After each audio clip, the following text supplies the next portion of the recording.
Assalamualaikum warahmatullahi wabarakatuh.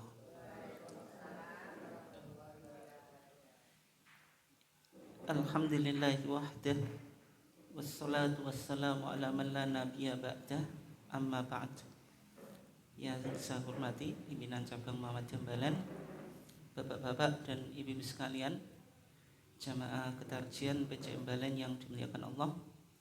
Alhamdulillah, pada pagi yang cerah ini kita masih diberikan oleh Allah Subhanahu wa taala nikmat yang berupa kesehatan dan juga kesempatan, sehingga kita masih tetap bisa istiqomah dalam upaya kita tafaqquh fiddin, mendalami agama melalui kajian Ahad pagi ketarjian.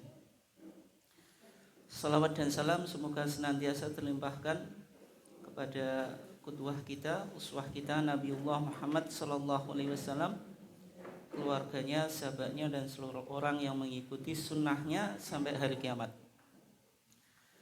Bapak dan ibu sekalian yang dimuliakan Allah, insyaallah topik kita masih membahas tentang atau seputar sunnah. Kalau minggu yang lalu kita bicara tentang sunnah di dalam istilah Ahlus Sunnah wal Jamaah, dan kita coba jawab anggapan yang menyatakan bahwasanya Muhammadiyah itu tidak Ahlus Sunnah wal Jamaah. Nah, untuk kali ini kita masih bicara tentang sunnah, tetapi sunnah dalam artian sebagai sumber hukum atau sumber apa? Amal. Kalau yang kemarin itu istilah Ahlussunnah wal Jamaah secara i'tiqadiyah. Kalau sekarang sunnah dalam konteks Ahlussunnah wal Jamaah dalam konteks apa? Amaliyah. Maksudnya bagaimana cara beragama Ahlussunnah wal Jamaah secara apa? Amaliyah. Kalau kemarin secara i'tiqadiyah. Bapak dan ibu sekalian yang dimuliakan Allah, posisi sunnah di dalam Muhammadiyah itu cukup penting. Kenapa kok cukup penting? Ya, karena di antara alasannya, karena Muhammadiyah tidak berafiliasi kepada mazhab tertentu. Artinya ketika tidak berafiliasi kepada mazhab tertentu dalam beramal, maka perlu untuk memverifikasi sunnah. Ini hadisnya sahih, dhaif, atau misalnya apa? Hasan. Sehingga sunnah itu cukup apa? Penting dalam pandangan Muhammadiyah, karena Muhammadiyah tidak berafiliasi kepada mazhab tertentu. Dan sehingga di dalam wawasan-wawasan ketarjian yang jumlahnya 6 itu, ada wawasan paham agama, ada wawasan tajdid, ada wawasan keterbukaan, ada wawasan toleransi, ada wawasan ini yang terakhir yaitu wasatiyah, moderasi. Yang kita bahas ada wawasan tidak berafiliasi kepada mazhab tertentu. Jadi ada 6 wawasan-wawasan di dalam apa? Ketarjian. Dan dari 6 wawasan tadi salah satunya tidak berafiliasi kepada mazhab tertentu. Maksudnya apa? Maksudnya Muhammadiyah di dalam beragama, di dalam memahami agama itu merujuk langsung kepada Al-Quran dan As-Sunnah. Sehingga jargon aruju ilal Quran wa sunnah, kembali pada Quran dan sunnah, itu sudah melekat di dalam organisasi apa? Muhammadiyah. Sampai orang awam warga Muhammadiyah ketika ditanya atau ketika diajak untuk beramal, itu kan yang ditanyakan dalilnya kan ya. Berarti kalau kita bicara dalil, lebih banyak Quran atau sunnah? Lebih banyak Quran atau sunnah? Sunnah itu, karena Al-Quran itu kan global. Ya, lebih banyak sunnah. Kalau sunnah kan masih kita tanyakan, itu ada dalilnya atau tidak. Terus sahih atau tidak.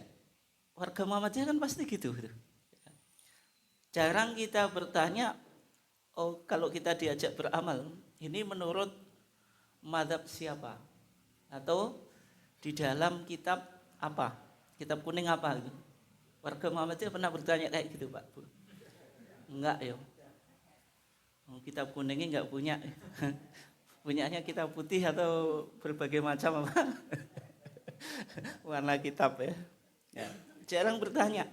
Ini di kitab kuning apa? Menurut imam siapa? Artinya cara beragama kita itu ya merujuk kepada Al-Quran dan Sunnah secara apa? Langsung.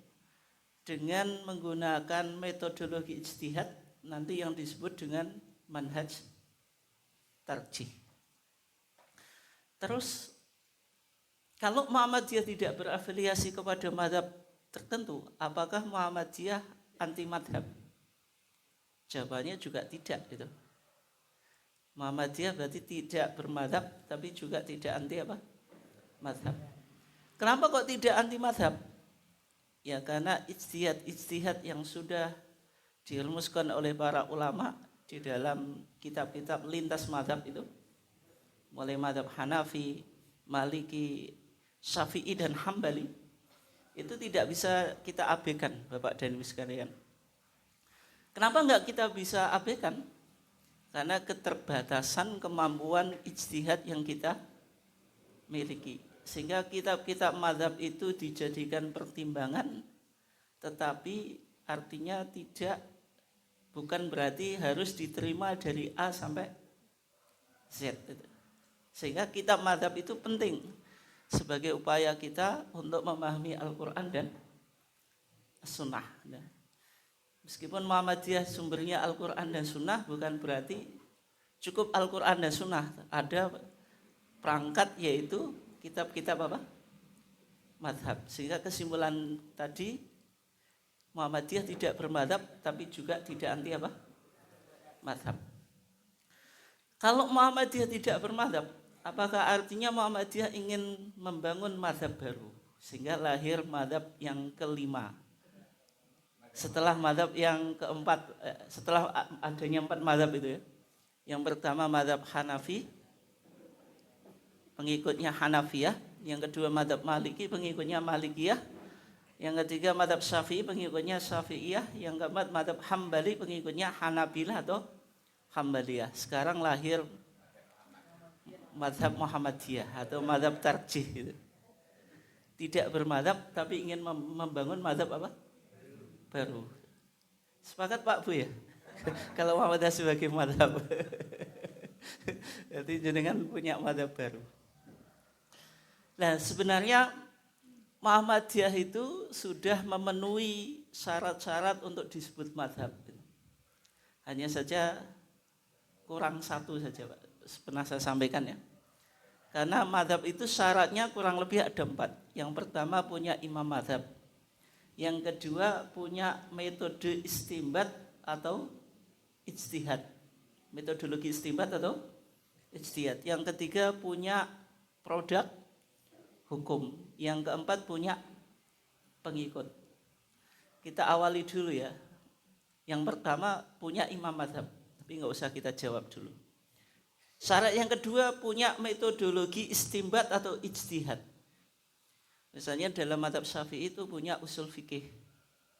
Imam Syafi'i sendiri yang menulis kitab Ar-Risalah, kitab usul fikih yang pertama. Itu Imam Syafi'i sendiri. Kalau kitab usul fikih mazhab Syafi'i yang umum dikaji bagi pemula di masyarakat apa Pak Bu? Yaitu Al-Waraqat. Kitab usul fikih yang paling dasar yang ditulis oleh Al-Imam Juwaini atau Imam Haramain, gurunya Imam Ghazali. Nah, Muhammadiyah juga punya metodologi ijtihad disebut dengan manhaj tarjih. Disebut dengan apa? Manhaj tarjih. Yang ketiga punya produk hukum. Mazhab Syafi'i juga punya produk hukum. Imam Syafi'i sendiri menulis kitab namanya Al-Um. Kemudian lahir banyak kitab yang berisi rumusan-rumusan fikih Syafi'i di masyarakat yang paling terkenal untuk tingkat dasar apa Pak Bu? Sulam Safinah. Ada 2 kitab itu. Safinatun Najat dengan Sulam Taufik. Hanya bicara tentang ibadah. Safinatun Najat ibadah saja nggak lengkap itu. Hanya sampai zakat. Puasa dengan haji belum dibahas. Kitab nggak lengkap tapi populer di masyarakat. Luar biasa. Sehingga dilengkapi oleh Syekh Nawawi Al-Jawi Al-Bantani atau Mbah Nawawi Al-Bantani, dilengkapi pembahasan puasa dan haji. Disarai juga. Itu tingkat dasar. Makanya kalau orang dulu tua itu ngajinya apa Pak? Sulam Supinah ya, bukan Safinah, Supinah. Dulu gitu ya, nggak tahu sekarang masih populer atau enggak itu di masyarakat? Masih ya. Ya karena kita warga Muhammadiyah sehingga nggak populer. Terus ada takrib. Takrib itu ditulis oleh Syekh Abu Suja. Kita juga punya Suja, tapi nggak ada abunya. Siapa Pak itu? Kiai Haji Suja. Salah satu muridnya Mbah Yai Ahmad Dahlan, bapaknya PKU, yaitu Kiai Suja yang menegur Mbah Yai Ahmad Dahlan ketika mengajarkan surah Al-Maun itu. 3 bulan kok Al-Maun terus, nggak pernah ganti Pak itu. Itu yang berani negur Kiai Haji Suja. Dalam mazhab Syafi'i punya Syekh Abu Suja. Enggak ada abunya. Terus disarai oleh Ibnu Qasim Al-Ghazi menjadi Fathul Qorib Mujib. Menjadi Fathul Qorib apa? Mujib. Setelah itu ada Fathul Mu'in. Fathul Mu'in itu syarah dari matanya yaitu Qurratul Ain bi Muhammadiddin. Keduanya ditulis oleh ulama dari Malabar, India. Itu Syekh Zainuddin Al-Malibari. Orang India menulis kitab fikih mazhab Syafi'i dan juga Bapak terkenal. Nanti disarai lagi oleh Said Abu Bakar Sato Ad-Dimyati. Ini gurunya Mbah Yai Ahmad Dahlan. Yang ngasih nama Ahmad Dahlan itu Sayyid Abu Bakar Sato Ad-Dimyati, sahibu i'anatit Tolibin. Mbah Yai Ahmad Dahlan dulu namanya Muhammad Darwish. Karena melakukan haji, tapi orang dulu haji itu plus apa Pak? Cari ilmu. Kalau sekarang haji plus apa Pak? Oleh-oleh atau rekreasi kan gitu. Beda sekali. Makanya keilmuan kalau orang yang dulu haji itu pulang haji semakin pandai. Jadi ulama. Kalau sekarang habis kaji ya dapat gelar aja haji. Tapi keilmuannya tidak apa? Bertambah. Itu bedanya haji dulu dengan haji sekarang itu. Nah, Mbah Yai Ahmad Dahlan berangkat dengan nama Muhammad Darwish. Ketika di sana tradisi kita itu sebagian sampai di Mesir itu juga sama ya, yaitu ganti nama. Ganti apa? Ganti nama. Maka Mbah Yai Ahmad Dahlan ketika mau ganti nama itu minta rekomendasi nama ke gurunya yaitu Sayyid Abu Bakar Sato Ad-Dimyati. Sama Sayyid Abu Bakar Sato Ad-Dimyati dikasih nama yaitu Ahmad Dahlan. Ahmad Dahlan itu merujuk pada sosok gurunya. Gurunya Sayyid Abu Bakar Sato Ad-Dimyati yaitu Syekh Ahmad Ibn Zaini Dahlan. Itu guru yang dipuja-puja oleh Sayyid Abu Bakar Sato Ad-Dimyati. Meskipun Syekh Ahmad Ibn Zaini Dahlan itu anti Wahabi Pak. Beberapa pandangannya mungkin sekarang agak bertentangan dengan pandangan di Muhammadiyah. Nah, ngasih nama Ahmad Dahlan artinya tafaul, optimis kalau muridnya akan meneruskan ilmu gurunya. Nah, itu pengarang apa? Kitab I'anatut Thalibin. Terus setelah itu Fathul Wahhab. Fathul Wahhab itu syarah yaitu matanya Manhajut Thulab, yaitu ringkasannya Minhajut Thalibin. Kalau jenengan tahu bahasa Arab ini cuma akal-akalan Pak. Minhaj dengan manhaj itu sama-sama masdar. Yang pertama kitabnya Imam Nawawi Thalibin itu jamak mudzakkar salim, dirubah saja thalib menjadi tulab, yaitu jamak apa Pak? Jamak taksir. Itu maknanya sama, cuma varian redaksi saja. Kalau sudah Minhajul Thalibin itu kitab yang paling tertinggi di dalam apa? Mazhab Syafi'i. Yang dibahas temanya sama Pak itu.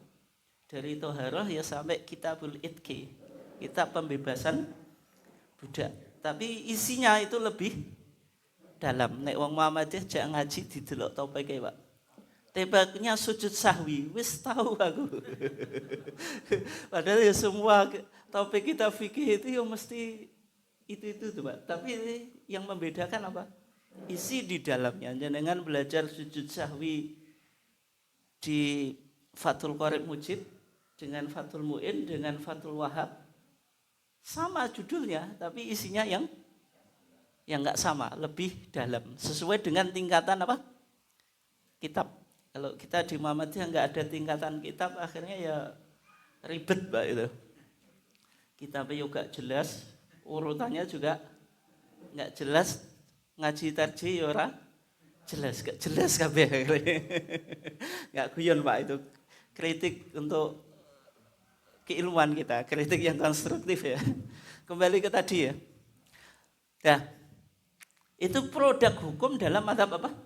Syafi'i. Di Muhammadiyah juga sudah ada produk hukum. HPT sudah ada, HPT jilid 1 dan 3. HPT lama dan HPT baru. Dan mudah-mudahan ke depan segera dipublish HPT jilid 2 Pak. Biar warga Muhammadiyah enggak bingung. HPT jilid 1 kok langsung tiba-tiba 3. Ibarat anak itu, anak yang kedua Nendi, lahir kan ya urut Bu ya. Anak pertama, kedua kok langsung tiba-tiba anak yang ketiga gitu.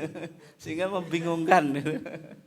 Yang karena ada beberapa dokumen atau notulen Monas Tarjih kita yang ketelisut itu. Sehingga PP belum mempublish. Dan juga nanti mudah-mudahan ke depan juga sudah lahir HPT jilid 4. TJA yang isinya fatwa-fatwa tarjih juga sudah ada mulai dari jilid 1 sampai 9. Berarti paling enggak kita di Muhammadiyah kalau jenengan ingin betul-betul paham pemikiran Muhammadiyah itu punya berapa buku itu? 11 ya. HPT jilid 1 dan 3. TJA jilid 1 sampai 9. Itu penting untuk dimiliki Pak Bu. Supaya kita betul-betul tahu bagaimana pemikiran keagamaan apa? Muhammadiyah. Terus yang keempat, yang terakhir syaratnya mazhab itu punya pengikut. Kalau pengikut mazhab Syafi'i ya Syafi'iyah, Hanafi Hanafiyah, Maliki Malikiyah, Hambali Hambaliyah. Dari 4 syarat ini Muhammadiyah itu belum bisa disebut mazhab karena syarat yang pertama saja Pak Bu. Belum punya imam mazhab. Karena semua mazhab itu kan punya imam mazhab kan. Misalnya mazhab Hanafi, imamnya Al-Imam Abu Hanifah An-Nu'man ibn Thabit. Mazhab Maliki, Al-Imam Malik ibn Anas. Mazhab Syafi'i, Muhammad ibn Idris As-Syafi'i. Mazhab Hambali, imamnya Al-Imam Ahmad ibn Hanbal As-Syaibani. Nah, Muhammadiyah imamnya siapa ini? Gonta-ganti Pak. Berarti imam ada Imam Samudra itu gonta-ganti. Padahal mazhab 4 itu imamnya ya tetap satu Pak. Mazhab Syafi'i itu tetap imamnya Imam Syafi'i. Meskipun ijtihad yang ada di dalamnya itu didominasi oleh ijtihadnya Imam Nawawi. Makanya ada sebagian ulama yang mengatakan mazhab Syafi'i itu seharusnya namanya bukan, pengikutnya bukan Syafi'iyah, tapi Nawawiyah. Kenapa? Ya karena kalau kita belajar mazhab Syafi'i di Fathul Mu'in, pokoknya kita mazhab Syafi'i apapun, itu ya pasti merujuk pada sosok Imam Nawawi. Ada 2 syekh yang diperhitungkan, yaitu syekhon dalam mazhab apa? Syafi'i. Kalau syekhon dalam ilmu hadis siapa Pak Bu? Al-Imam Al-Bukhari dan Imam Muslim. Kalau ada hadis diriwayatkan oleh syekhon itu disebut muttafaqun alaih. Itu tingkatan hadis paling tinggi. Dalam mazhab Syafi'i juga sama. Kalau ada pendapat disepakati oleh syekhon, dua syekh, yang pertama Al-Imam Ar-Rafi'i, yang kedua Al-Imam Nawawi, itu pasti disebut pendapat mu'tamad, pendapat yang paling kuat atau otoritatif.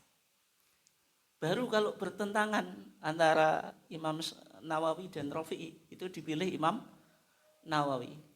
Oleh sebab itu, kalau kita belajar mazhab Syafi'i, itu secara umum ya banyak didominasi pemikiran Imam Nawawi untuk konteks sekarang, Pak. Ya. Kan tetap disebut mazhabnya kan Syafi'i. Nah, di Muhammadiyah tadi gonta-ganti imamnya kan gonta-ganti. Sehingga untuk mencari siapa imam mazhab di Muhammadiyah itu belum ketemu, Pak, sekarang. Belum ketemu ya? Enggak ada. Misalnya Mbah Yai Ahmad Dahlan. Beberapa ajaran Mbah Yai Ahmad Dahlan itu enggak sama dengan apa yang kita lakukan. Mbah Yai Ahmad Dahlan masih kunut, itu potensi besar. Nah, kok masih kunut? Kunut saja di HPT itu baru dihapus 1972 di Muktamar Wiradisa. Muktamar khusus tarjih di Wiradisa. Artinya kan sebelumnya kan kunut itu. Saya masih punya datanya, Pak. HPT jilid cetakan pertama 1969 dan cetakan kedua 1971. Kalau HPT yang jenengan itu cetakan ketiga itu 1974 dan seterusnya. Itu disebut cetakan ketiga. Dan beberapa ajaran Mbah Yai Ahmad Dahlan kan sudah berbeda dengan apa yang kita amalkan. Sehingga Kiai Haji Marzuki Mustamar ya ngomong ketika menemukan kitab itu loh, fikih jilid telu. Fikih jilid telu ya. Fikih jilid telu dalam bahasa Jawa itu. Kiai Haji Marzuki Mustamar mengatakan termasuk di talun, Pak. Kalau kitab ini menunjukkan ajaran Mbah Yai Ahmad Dahlan dan sama dengan apa yang dipraktikkan oleh Kiai Haji Hasyim Asy'ari, Hadratus Syekh. Ya. Kenapa? Karena gurunya sama. Ketika keduanya belajar di Indonesia kan belajar ke Mbah Yai Khalil Bangkalan atau Syekhuna Khalil Bangkalan, terus Mbah Soleh Darat. Ke Mekah juga sama gitu. Tapi yang menjadi masalah itu man ba'dahu, orang setelah Mbah Yai Ahmad Dahlan termasuk jenengan-jenengan itu dianggap sudah menyimpang dari ajaran Mbah Yai Ahmad Dahlan. Dan jawabannya PP ketika ditemukan kitab fikih jilid telu, ya kita bukan Dahlaniyah, kita apa? Muhammadiyah. Artinya tidak A sampai Z apa yang diamalkan oleh Mbah Yai Ahmad Dahlan terus sama dengan apa yang kita amalkan. Karena Muhammadiyah kan gerakannya kan tajdid. Tajdid itu berarti selalu berkembang, dinamis kan. Nah, sehingga Muhammadiyah tidak bisa disebut Dahlaniyah. Tapi yang perlu dicatat juga Pak Bu, Muhammadiyah, Mbah Yai Ahmad Dahlan juga tidak bisa dipisahkan dari apa? Muhammadiyah. Ya. Kayak tadi Muhammadiyah tidak bermadzhab tapi tidak anti apa? Mazhab. Muhammadiyah bukan Dahlaniyah, tapi Kiai Haji Ahmad Dahlan juga nggak bisa dilepaskan dari Muhammadiyah. Nah, dari sini bisa kita simpulkan ya, karena Muhammadiyah tidak bermadzhab, maka kedudukan sunnah itu menjadi sangat penting di dalam cara beragama bagi warga apa? Muhammadiyah. Bapak dan Ibu sekalian yang dimuliakan Allah, kita sekarang coba kaji bagaimana keterangan dokumen-dokumen resmi yang ada di Muhammadiyah yang berkaitan dengan kedudukan apa? Sunnah. Kita awali dulu dari Muqaddimah Anggaran Dasar Muhammadiyah. Muqaddimah Anggaran Dasar Muhammadiyah, MADM. di pasal keempat ayat 1 di sana dijelaskan Muhammadiyah adalah gerakan Islam, dakwah amar ma'ruf nahi mungkar dan tajdid berdasarkan Al-Quran dan As-Sunnah. Nah, ini penting, Pak. Muhammadiyah adalah gerakan Islam, harokah Islamiyah. Gerakan dakwah, harokah da'awiyah, yaitu amar ma'ruf nahi mungkar, bergerak dalam 3 bidang itu: feeding, menyantuni fakir miskin; schooling, pendidikan; kemudian apa, Pak? Healing, yaitu kesehatan. Secara umum kalau kita berMuhammadiyah itu ya pasti kita sudah paham Muhammadiyah sebagai gerakan Islam, gerakan apa? Dakwah. Tapi yang paling penting yang ketiga itu karakteristik gerakan Muhammadiyah, Muhammadiyah sebagai gerakan tajdid, yaitu pembaruan. Meskipun itu baru muncul di Muktamar Khususi Tarjih di Malang 1989, tapi sebenarnya spirit tajdid itu sudah kita temukan sejak berdirinya Muhammadiyah, termasuk dalam konteks keagamaan, Pak. Mbah Ahmad Dahlan sudah meluruskan arah kiblat, itu spirit tajdid. Mbah Ahmad Dahlan sudah menggunakan hisab hakiki. Kemudian menurut bukunya Kiai Raden Hajid, Mbah Ahmad Dahlan sudah mengkritik sholat qobliyah Jumat sebagaimana dipraktikkan dalam mazhab apa? Syafi'i. Terus adzan Jumat 2 kali. Berarti Mbah Ahmad Dahlan meskipun bermazhab Syafi'i tapi tidak fanatik. Kalau misalnya fanatik sama dengan gurunya itu siapa? Said Abu Bakar Sato Ad-Dimyati, itu Mbah Ahmad Dahlan enggak perlu mengkritik apa tadi? Kiblat, arah kiblat, kemudian hisab. Hisab itu kan enggak boleh untuk menetapkan masuknya bulan Ramadan. Terus sholat qobliyah Jumat itu kan enggak ada. Tapi dalam mazhab Syafi'i ada karena dikiaskan dengan sholat apa? Zuhur. Adzan Jumat 2 kali itu juga ada di dalam kitab mazhab apa? Syafi'i. Artinya spirit tajdid itu sudah ada. Meskipun rumusan tajdid itu baru dirumuskan secara resmi 1989 di Muktamar Khususi Tarjih di Malang. Oleh sebab itu di Muqaddimah Anggaran Dasar Muhammadiyah kita itu ditambahi Muhammadiyah adalah gerakan Islam, gerakan dakwah amar ma'ruf nahi mungkar. Yang ketiga apa? Harokatut tajdid, itu gerakan apa? Tajdid.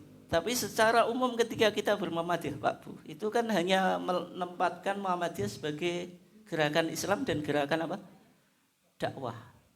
Belum sampai berMuhammadiyah kita itu menempatkan Muhammadiyah sebagai harokatut tajdid. Kenapa? Untuk menempatkan Muhammadiyah sebagai gerakan pembaruan dalam konteks keagamaan, kan yang paling enggak kita paham tarjih, terus punya bukunya. Mayoritas warga Muhammadiyah itu kan belum punya HPT, Pak. Iya atau enggak? Sudah atau belum? Mayoritas kan enggak. Terus kalau sudah punya dibaca atau enggak? Kayaknya belum. Saya sering tanya, HPT jilid 1 itu kitab pertama apa, Pak Bu? Enggak ada yang jawab, enggak bisa jawab, Pak. Kitab yang pertama dalam HPT jilid 1 itu kitab apa? Iya, kata jelas bener itu. Setelah kata pengantar ada sambutan. Yaitu Kitabul Iman. Yaitu Kitabul Iman ya. Bicara tentang usulul al-aqaid as-shahihah, pokok-pokok akidah yang benar sebagaimana apa, Pak? Putusan Solo ya. 1929, putusan Solo ya. Tapi enggak ada hubungannya dengan geng Solo, Pak. Ya, cukup putusan Solo saja ya. Ya, berdasarkan Al-Quran dan As-Sunnah. Ini penting, berarti beda dengan NO itu kan Ahlus Sunnah wal Jamaah, mengikuti mazhab yang keempat, mazhab 4 secara khusus mazhab apa? Syafi'i, nanti akidahnya Asy'ari, tasawufnya Junaid atau Ghazali. Rumusan apa? Rumusan agama, paham agama di dalam NU kan kayak gitu, Pak. Tapi kalau Muhammadiyah hanya berdasarkan Al-Qur'an dan As-Sunnah. Terus sekarang bagaimana pandangan Muhammadiyah terhadap Al-Qur'an dan Sunnah? Itu dijelaskan di MKCHM, Matan Keyakinan dan Cita-Cita Hidup Muhammadiyah. Itu ada 4 poin, Mbak. Ada 5 ya. Salah satunya di sana dikatakan Muhammadiyah di dalam mengajarkan agama Islam, ajaran agama Islam berdasarkan yang pertama Al-Qur'an, yang kedua Sunnah Rasul. Yang pertama Al-Qur'an. Apa itu Al-Qur'an? Adalah wahyu Allah yang diberikan kepada Nabi Muhammad. Ini jelas disepakati oleh semua umat Islam. Umat Islam itu kan disatukan di dalam sumber ajaran agama yang pertama, yaitu Al-Qur'an. Meskipun cara memahaminya mungkin berbeda, tapi Al-Qur'annya tetap sama, 30 juz, 114 surat. Beda dengan Bible. Bible itu jumlah suratnya ada perbedaan. Dan ayatnya juga ada yang diterima oleh sebagian kelompok, ada yang tidak. Tapi kalau Al-Qur'an kita secara umum sama. Yang kedua Sunnah Rasul. Apa yang dimaksud dengan Sunnah Rasul? Di MKCM dijelaskan, yaitu penjelasan dan pelaksanaan ajaran Al-Qur'an. Ini yang menarik, Pak. Yaitu apa? Penjelasan dan pelaksanaan ajaran Al-Qur'an yang diberikan kepada Nabi Muhammad dengan menggunakan akal pikiran sesuai jiwa ajaran agama apa? Islam. Kurang lebih kayak gitu. Berarti sunnah dijelaskan fungsinya yang pertama sebagai penjelasan, yang kedua pelaksanaan. Nanti kita bicara fungsi sunnah itu kan 3, Pak Bu. Misalnya dalam kitab Al-Aqidah Al-Wasithiyah ditulis oleh Syekhul Islam Ibnu Taimiyah. Ini mazhabnya Hambali, tapi beliau punya pilihan-pilihan ijtihad yang menyimpang dari mazhabnya, karena lebih mengedepankan apa, Pak? Dalil itu. Bermadzhab tapi tidak fanatik. Dan nanti Syekhul Islam Ibnu Taimiyah itu banyak menginspirasi lahirnya fikih dalil, termasuk Muhammadiyah kan fikihnya fikih dalil. Fikih dalil itu dimulai dari Al-Imam Ibnu Hazm. Dia dzahiri, Pak. Tapi dia lebih mengedepankan dalil, meskipun pemahamannya itu sangat literal. Setelah itu Syekhul Islam Ibnu Taimiyah, muridnya Ibnu Qayyim Al-Jauziyah, mazhabnya Hambali, tapi banyak pilihan-pilihan ijtihad yang menyimpang dari apa? Mazhabnya. Terus nanti muncul Muhammad Ibn Abdul Wahhab atau pendiri apa? Wahabi, itu Hambali juga, sama dengan Ibnu Taimiyah. Terus di Yaman itu ada Al-Imam Asy-Syaukani. Di Yaman itu mulai dari Ibrahim Al-Wazir, terus Al-Makbali, terus Al-Hasan Al-Jalal, terus As-Sun'ani, terus Asy-Syaukani, Pak. Itu tokoh-tokoh Syiah Zaidiyah, tapi dia mengembangkan ijtihad sehingga ijtihadnya banyak kesamaannya dengan fikih dalil yang ada dalam dunia Sunni. Mulai dari Ibnu Wazir, terus siapa, Pak? Al-Makbali. Pernah dengar atau enggak? Paling baru ini saja, Pak. Ini nama yang asing. Enggak tahu krungu. Kemudian Al-Imam Al-Hasan Ibn Jalal yang punya kitab namanya Dhau'un Nahar, Al-Musyrik ala Safahatil Azhar. Saya punya semuanya, Pak, kitabnya. Terus As-Sun'ani, yaitu pengarang Subulus Salam. Asy-Syaukani pengarang Nailul Autar. Ini mengembangkan fikih dalil. Nah, terus nanti mempengaruhi madrasah Muhammad Abduh itu. Jamaluddin Al-Afghani, muridnya Syekh Muhammad Abduh, kemudian siapa? Rasyid Ridho, dan juga muridnya Abduh yang menduduki jabatan di Universitas Al-Azhar itu, misalnya Syekh Al-Marawi dan seterusnya. Nanti di di Indonesia lahir gerakan pembaruan itu Persis, Muhammadiyah dan apa? Al-Irsyad. Kan fikihnya kan fikih dalil. Nah, kembali ke tadi, Ibnu Taimiyah, bukunya Ibnu Taimiyah yang bicara tentang at-tawassul wal wasilah itu dulu sering dibaca oleh Mbah Yai Ahmad Dahlan.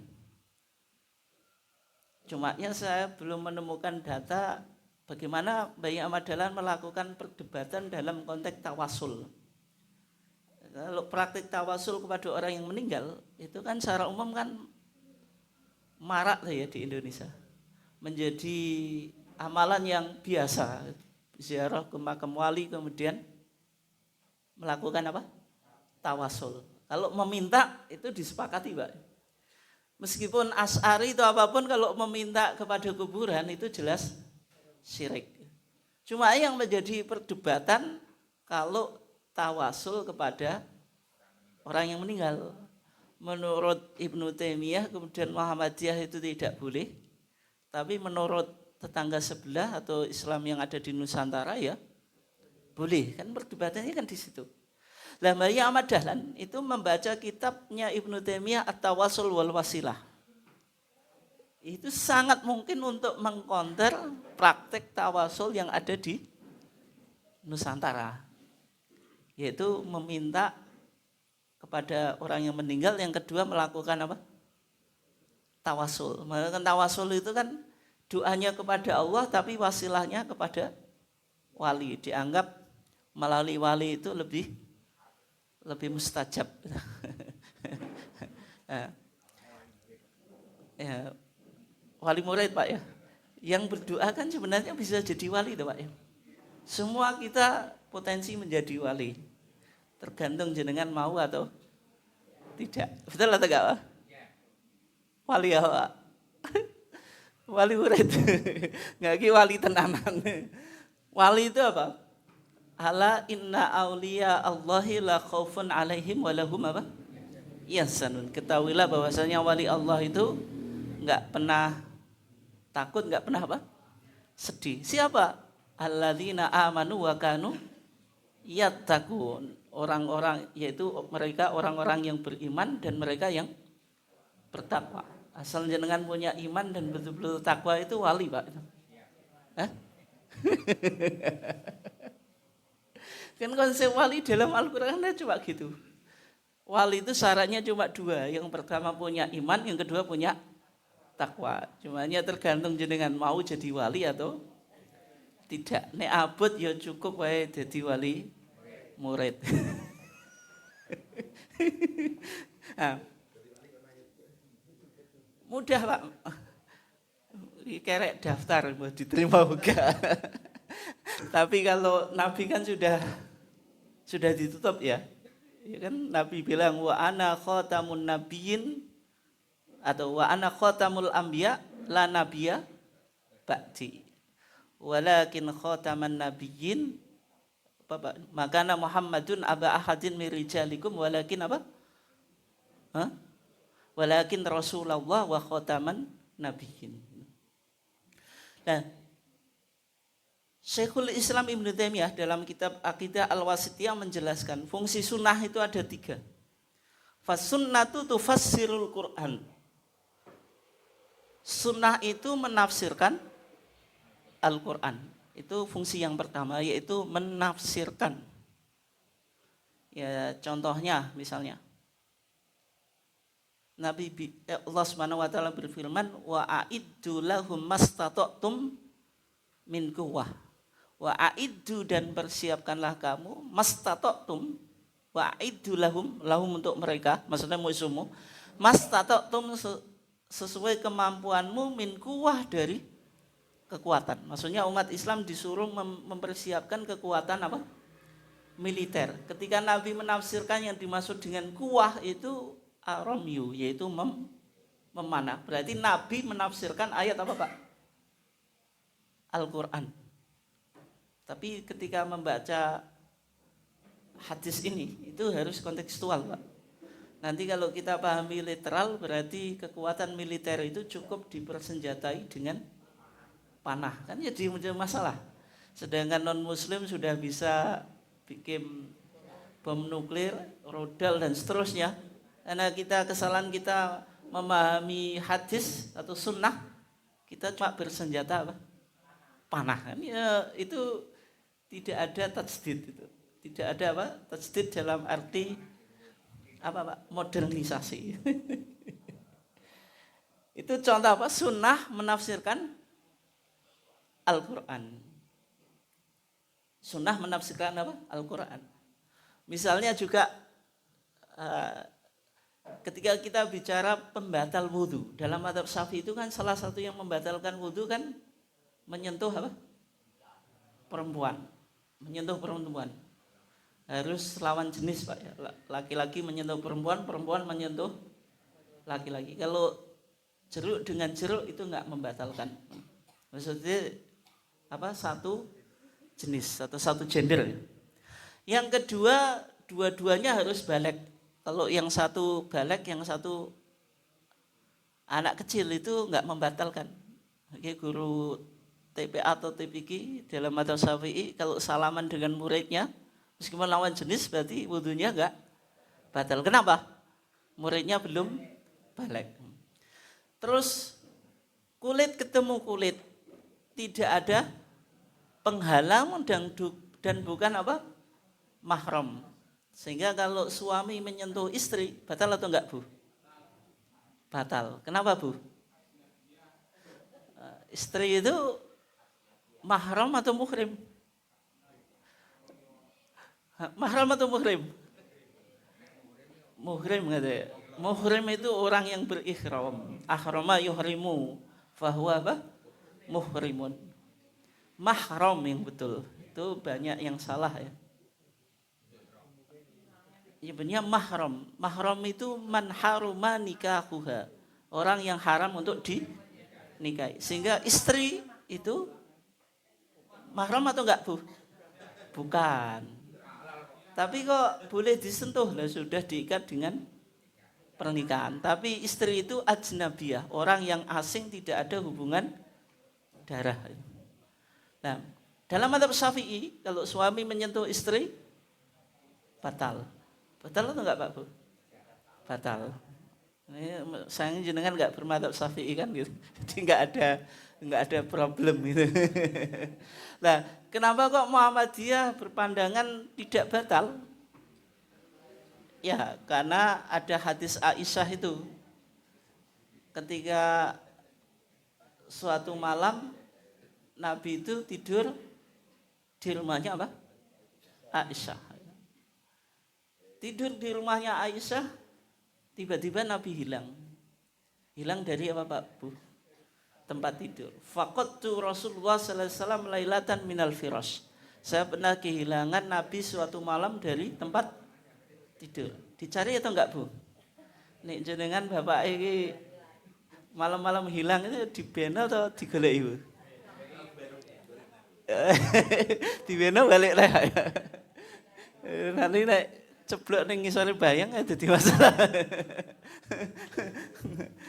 Tapi karena Aisyah itu istri yang setia, suami nggak ada, itu dicari. Tapi juga sebenarnya lebih dari itu Bu ya. Karena Aisyah itu kan merasa istrinya Nabi yang paling apa? Enggak, paling muda terus perawan sendiri itu. Masa giliran saya saja Nabi masih tidak ada. Masa pergi ke istri yang lain? Loh itu pernah loh, Aisyah itu normal, pernah dikejar sama Aisyah. Ternyata Nabi itu keluarnya malah ke Baqi gitu. Ke Baqi itu apa? Ke makam ya. Yang dekatnya masjid apa? Nabawi itu. Malah ke Baqi gitu. Ternyata Nabi malah ziarah kubur itu. Sampai Aisyah tahu doa bagaimana cara memasuki kuburan. Assalamualaikum ya ahla diyar itu dan seterusnya. Itu gara-garanya cemburu Bu itu. Ya kan Nabi hilang di suatu malam dikejar sama Aisyah, ya dibuntuti lah. Ternyata kok malah apa? Ziarah kubur. Lah yang di hadis tadi itu kan Nabi hilang dari tempat tidur. Karena dulu belum ada lampu sama Aisyah apa? Digerayangi. Maka kata Aisyah apa? Faltamastuhu wa wada'tu yadi ala batini qadamai. Maka saya gerayangi dan saya letakkan tanganku itu di atas dua telapak kaki Nabi Muhammad. Sehingga dari hadis ini dipahami Pak, secara mafhum loh. Orang sujud itu posisi tumitnya itu rapat atau renggang? Rapat atau renggang? Hah? Rapat. Tapi dalam madhab Syafi'i itu mufarikon kasibri, yaitu direnggangkan satu jengkal. Nah, bagi ulama yang memahami dirapatkan itu pakai hadis Aisyah tadi. Aisyah megang kakinya Nabi, itu dua kaki kan, pakai satu telapak tangan. Berarti rapat atau enggak? Rapat. Kalau itu renggang enggak bisa Kak itu. Satu telapak tangan kena dua kaki gitu. Tapi di HPT jilid 3 Pak, hadis ini belum diterima oleh majelis tarjih. Sehingga majelis tarjih masih, maksudnya belum diterima itu pemahaman ini loh. Meskipun hadisnya sahih gitu, belum bisa diterima. Sehingga tarjih mengatakan posisi tumit saat sujud boleh renggang, boleh rapat. Kenapa? Karena dua dalilnya atau argumentasinya belum bisa dipertanggungjawabkan atau belum diterima. Hah? Tapi secara mafhum kan, secara mafhum Mbak, bukan mantuk. Mafhum itu pemahaman, bukan yang diucapkan oleh hadis. Oleh sebab itu saya pribadi ya mengamalkan hadis itu. Dan secara mafhumnya tidak mungkin satu telapak tangan bisa menyentuh kedua telapak kaki kecuali dirapatkan. Itu ya. Nah, Ibnu Abbas ketika memahami aulamas tumunisa itu jamak tumunisa, bukan sentuhan kulit dengan kulit secara makna hakiki, tapi ini pasti makna majazi, yaitu melakukan hubungan suami istri. Oleh sebab itu pandangan Muhammadiyah sama dengan mazhab Hanafi, yaitu menyentuh perempuan tidak membatalkan wudu, meskipun dalam pandangan mazhab Syafi'i membatalkan apa?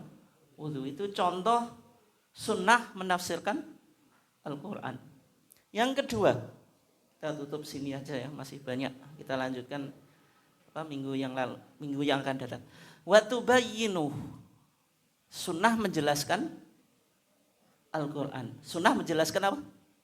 Al-Quran. Kalau yang tadi fungsi sunnah yang pertama menafsirkan Quran, yang kedua menjelaskan Quran. Makanya MKCHM kan bilang sunnah Rasul adalah penjelasan. Penjelasan itu sebenarnya lebih luas. Ya berarti yang menafsirkan dan menjelaskan itu sendiri, nanti yang ketiga menetapkan hukum baru itu. Jadi bahasanya bahasa MKCHM kita itu sudah komprehensif. Sunnah Rasul adalah apa? Penjelasan dan pelaksanaan dari ajaran Al-Quran yang diberikan kepada Nabi Muhammad. Nah, contohnya perintah ibadah dalam Quran itu secara umum pasti mujmal, Pak. Contoh saja, sholat mujmal itu. Wa aqimu sholat, dirikanlah sholat. Cuma itu saja. Zakat juga iya, wa atu az-zakah. Puasa juga kutiba alaikumusiyam, meskipun ada beberapa ayat itu. Tapi kan masih belum bisa diamalkan kecuali melalui apa? Penjelasan sunnah. Contoh saja, kita sholat mengikuti Al-Quran saja, bisa atau enggak Pak Bu? Ya rukuk sujud saja. Takbir itu ada fakabir hu takbiro. Kita suruh baca takbir. Tapi untuk sholat atau enggak, kan enggak ada penjelasan. Doa iftitah ada atau enggak dalam Quran? Ada Pak. Wajah tu wajiyah itu. Tapi siapa yang ngasih tahu doa ini untuk bacaan iftitah? Bacaan iftitah atau istiftah atau tawajuh Pak? Yang betul yang mana Bu? Doa istiftah, doa iftitah atau doa tawajuh? Atau semuanya betul? Semuanya betul ya. Tawajuh itu karena wajah tuh. Sehingga doa ini disebut dengan apa? Doa tawajuh itu. Terus Al-Fatihah ada. Surat juga ada. Tapi siapa yang ngasih tahu Al-Fatihah itu wajib? Kan sunnah. La sholata liman lam yaqra bi Fatihatil kitab. Ruku ada dalam Quran, ya ayyuhalladzina amanu ruk'u. Tapi ruku yang diajarkan Nabi, yang rukuknya itu lurus antara leher dengan punggung atau ya punggung ya, tulang punggung. Kalau dikasih gelas berisi air itu enggak tumpah, itu kan sunnah. Kemudian i'tidal enggak ada Pak. Sujud ada, ya ayyuhalladzina amanu ruk'u wasjudu. Tapi ketika kita sholat memakai berapa anggota Pak Bu? 7. Jenengan berapa Bu? Ya dihitung saja. Dahi, hidung, kedua tangan, 2 lutut, 2 kaki. Berapa jumlahnya? 8. Tapi kok jenengan menghitungnya 7 karena Nabi mengatakan umirtu an asjuda ala sab'ati a'dzumin. Saya diperintah oleh Allah untuk sujud atas 7 anggota. Alal jabhah, Nabi bilang atas dahi. Wa asyara ila anfi, tapi yang ditunjuk Nabi hidung. Sehingga dahi dengan hidung itu dihitung satu atau satu paket. Kalau jenengan sujud dua-duanya nempel, dahi nempel, hidung nempel. Jangan hanya dahinya, apalagi hidungnya saja Bu. Bahaya itu. Nanti jenengan malah jadi pesek. Sudah pesek karena nggak tahu sunnah sholat itu, akhirnya lebih pesek gitu. Itu apa Pak? Akibat tidak paham fikih sholat. Kemudian wal yadain 2 tangan, warukbatain 2 dengkul atau lutut, wa atrauf al qadamain yaitu ujung 2 kaki itu. Sehingga jumlahnya dihitung 7 meskipun hitungannya itu 8. Nah, ini kan semuanya dari sunnah. Oleh sebab itu kalau jenengan ditanya, Al-Quran lebih banyak membutuhkan sunnah atau sunnah lebih banyak membutuhkan Quran? Ya, Al-Quran lebih banyak membutuhkan sunnah karena Al-Quran itu tidak bisa kita amalkan tanpa penjelasan sunnah. Itu. Terus yang terakhir, kata Syekhul Islam Ibnu Taimiyah, wa tadullu alaih, sunnah itu menjelaskan, menunjukkan Al-Quran, wa tu'abbiru anhu. Nah ini yang paling penting.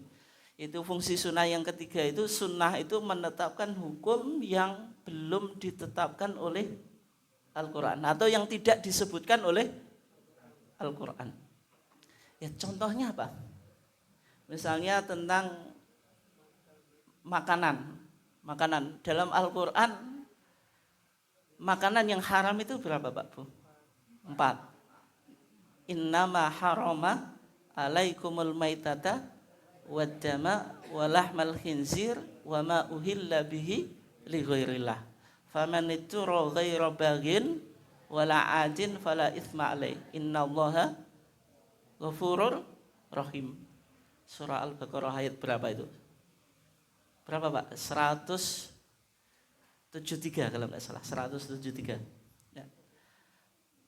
Innama, sesungguhnya hanya, harama, Allah mengharamkan alaikum atas kamu sekalian, al-maitata, bangkai.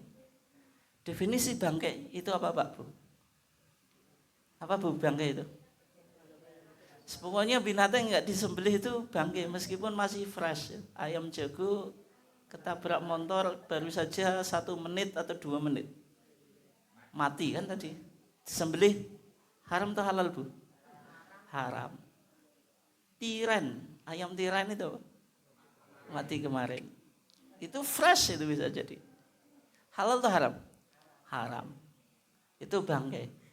Wadama, darah. Darah yang apa? Di ayat lain yaitu daman masfuhan. Darah yang mengalir. Darah apa? Yang mengalir. Oleh sebab itu nek jenengan makan ayam nek bibuing gorengnya belum matang bukan masih ada darahnya itu kadang. Ya kan? Kelihatan. Halal atau haram bu itu? Halal atau haram? Nah itu enggak mengalir, itu dimaafkan. Sebagai partner jenengan konsumsi buah-buahan itu kan kadang masih ada ulatnya.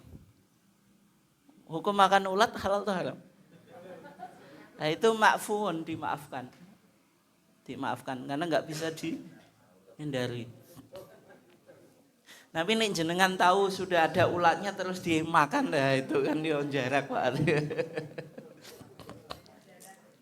Di darah itu haram. Meskipun ada kuliner tradisional, legend juga. Apa Pak itu? Namanya saren. Ya saren ya? Didah kalau bahasa kita. Bahasa yang lain enggak salah saren. Iya, betul ya. Kadang-kadang korban itu ditadai Pak. Itu padahal korban itu didah. Halal atau haram itu? Haram. Meskipun itu disebut hati buatan, bukan hati asli. Rasanya enak atau enggak itu? Oh enggak tahu bu ya. Kelihatannya enak itu, kelihatannya. Ya kayaknya kelihatannya sama Pak kan. Itu kan hati kan juga dari darah toh. Itu cuma dari darah. Cumanya kalau hati itu alamiah, natural, kalau tadi buatan, haram itu. Terus walahmal khinzir, daging babi. Daging babi juga apa? Haram. Meskipun kuliner babi itu juga tradisional, kuliner tradisional Pak. Ada babi guling. Di Bali itu ada khas babi apa? Babi guling. Halal atau haram? Haram. Tapi Al-Quran bilang kan lahmal khinzir, yaitu dagingnya. Bagaimana kalau kulit babi? Kulit kan bukan daging gitu. Apalagi beberapa vaksin itu juga menggunakan enzim babi kan gitu. Halal atau haram itu? Nah, nanti di fikih kajian fikih darurat. Ketika belum ada alternatif bisa dijadikan solusi. Tapi syaratnya mengancam jiwa atau enggak. Kalau menyelamatkan jiwa ya boleh masuk ke darurat. Tapi kalau enggak sampai itu ya nanti perdebatan. Maksudnya ketika vaksinnya itu harus itu satu-satunya, belum ada alternatif yang lainnya. Itu kajiannya fikih darurat. Ya. Tadi Al-Quran bilang daging babi. Kalau kulit babi, kalau babi guling itu crispy Pak, kayaknya kriuk-kriuk gitu. Itu kan ya kelihatan tuh Bu. Halal atau haram itu? Tapi Al-Quran kan bilang lahmal khinzir. Lahmal khinzir itu apa? Daging. Daging itu bukan kulit, bukan juga lemak. Halal atau haram? Jangan-jangan yang diharamkan hanya dagingnya.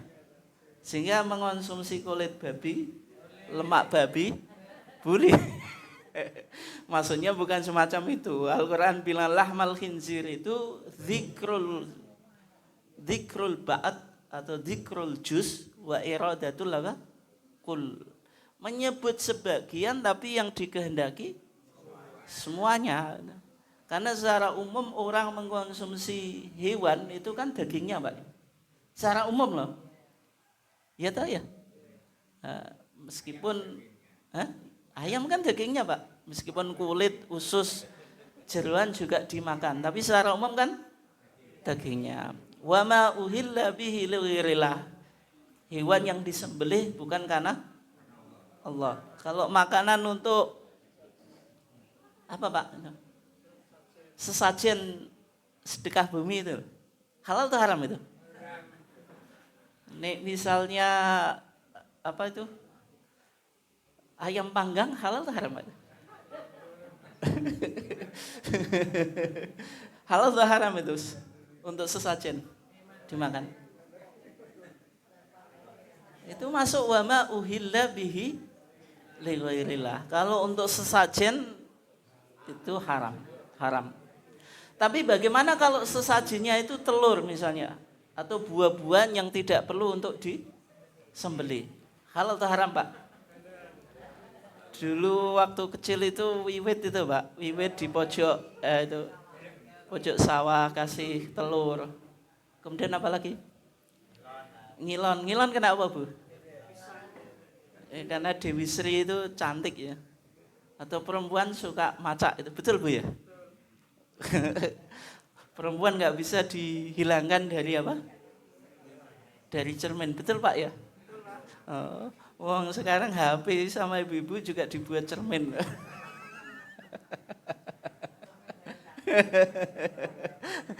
Dewi Sri itu diyakini perempuan kan butuh macak juga gitu, sehingga wiwit itu ada cerminnya. Nah kalau telur kayak itu haram atau halal? Tarji pakai pendekatan satu dari diharamkan Pak. Kenapa? Karena kesyirikan itu tidak bisa ditoleransi. Ada dua kemaslahatan perutnya jenengan dengan kemaslahatan akidah. Ketika dua kemaslahatan ini bertentangan, mana yang lebih diprioritaskan? Mana? Kemaslahatan akidah. Oleh sebab itu pendekatan satu dari dalam fatwa tarjih, meskipun itu hewan atau makanan yang tidak perlu disembelih, tetap sebaiknya dihindari, Pak. Dihindari ya. Jenengan menganggap sesajen itu syirik, tapi kok makanannya cek mentolo apa Pak? Dimakan. Ya, cumanya pertanyaan berikutnya Pak, bagaimana kalau makan makanan untuk apa Pak? Tahlilan pasca kematian. Nah, sebagian warga Muhammadiyah itu enek sing tanya Pak. Nek sing kuwenceng Pak. Itu sebaiknya diharamkan saja Ustaz. Nah, di fatwa tarjih belum ada jawaban Pak. Belum ada apa? Jawaban. Tapi kalau kita hukumi mengharamkan sesuatu itu kan harus ada dalilnya Pak. Orang tahlilan pasca kematian itu kan ada nggak niat untuk menyembelih selain Allah? Nggak ada, meskipun niatnya itu apa Pak? Dalam upaya sedekah atau kirim doa.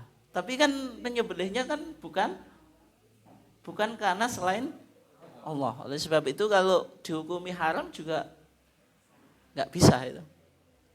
Nggak bisa. Itu ya. Terus dari 4 makanan ini, itu kan yang disebutkan dalam Quran. Sedangkan di sisi lain itu jam 7 selesai. Di sisi yang lain itu ada makanan yang nggak ada dalam Al-Quran. Misalnya hukum mengonsumsi daging apa Pak? Daging anjing. Halal atau haram itu anjing? Tapi nggak disebutkan dalam Quran gitu.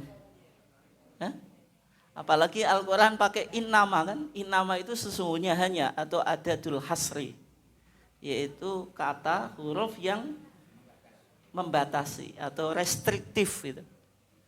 Berarti kan seolah-olah hanya 4. Tapi bagaimana hukum mengonsumsi apa tadi? Anjing, harimau, buaya, terus nyabi Pak. Nyabi itu menjadi kuliner sekarang itu. di Cepu itu ada Pak itu video-video itu. Yaitu sego goreng nyapik. Ada juga rica-rica apa? Nyapik. Kalau kita lihat Al-Qur'an enggak ada itu. Adanya di hadis, tapi hadis pakai dzab. Dzab itu kadal padang pasir, bukan nyapik. Pernah kita bahas ya, itu beda.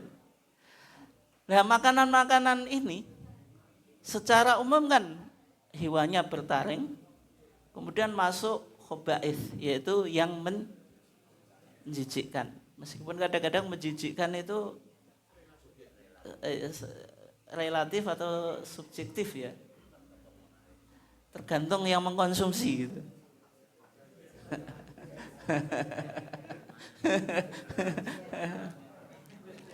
Tapi kan sunnahnya di dalam hadis Nabi bilang kullu dzinabin minas sibai fa'akluhu apa? Haram. Setiap hewan yang punya taring maka memakannya apa? Haram. Terus wa kullu dzimikhlabin minat toir. Setiap burung yang punya cakar itu Pak. Kuku yang tajam yang bertaring ya. Jago untuk memangsa Pak itu. Dulu enek kiai menghukumi manuk cendet jadi haram. Ya kan tergantung kekuatannya itu loh. Betul-betul memangsa nek jenengan terganggu itu berbahaya atau enggak? Nek manuk cendet membahayakan Pak? Kan enggak. Tapi kalau burung hantu membahayakan atau enggak jenengan dihajar? Membahayakan itu.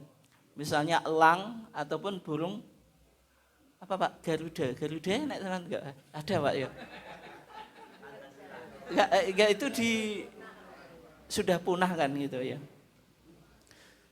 Itu yang maksudnya dia membahayakan orang dan musuhnya. Itu kategori apa? Haram. Nah, ini kan dijelaskan dalam sunnah. Oleh sebab itu kita simpulkan sunnah itu bisa menetapkan hukum yang belum ditetapkan Al-Quran atau yang tidak disebutkan dalam apa?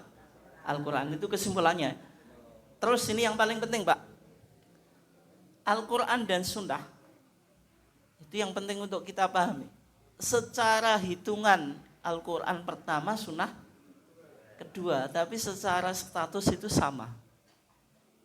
Meskipun kalau kita menghitung ya Al-Quran dulu baru sunnah, tapi secara statusnya apa? Sama. Dalilnya apa? Wa ma yantiqu anil hawa in huwa illa wahyu yuha. Atau Nabi bersabda, ala wa inni utitul Qur'ana wa mithlahu ma'ah. Ketahuilah saya ini dikasih Al-Quran dan sepadanya, yaitu apa? Sunnah yang sama dengan Al-Quran. Oleh sebab itu secara status atau kedudukan sunnah dan Al-Quran itu sama-sama apa? Wahyu. Mungkin itu saja kajian kita, belum selesai tapi kita cukupkan karena sudah jam 7. Enggak ada pertanyaan Pak? Tak ada. Ada Bu?